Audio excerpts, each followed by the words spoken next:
Après le remaniement, le chef de l'État a admis des maladresses. Mercredi, il passe le volant à Édouard Philippe, qui rassemblera sa nouvelle équipe.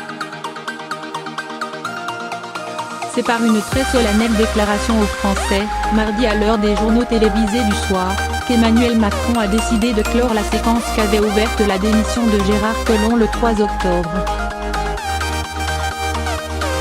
En privilégiant ce contact direct avec les Français, sans se livrer aux questions des journalistes, le président a souhaité prendre de la hauteur.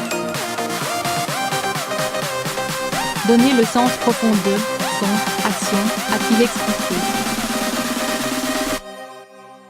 Sans prompteur, s'aidant de ses notes dactylographiées et raturées, le président n'est pas revenu sur le départ de l'ex-maire de Lyon, cette péripétie, comme il l'avait alors qualifiée, qui l'a pourtant conduit à s'exprimer devant les Français mardi soir. Durant ces 12 minutes, enregistrées dans l'après-midi dans le salon d'angle de l'Élysée, Emmanuel Macron s'est aussi livré à un exercice d'autocritique.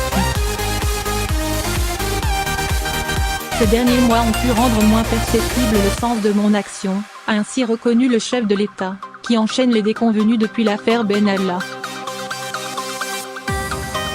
Parfois, par ma détermination ou mon parler vrai, j'ai pu déranger ou choquer certains, a-t-il ajouté, en référence aux petites phrases comme le pognon de dingue, dont il est friand.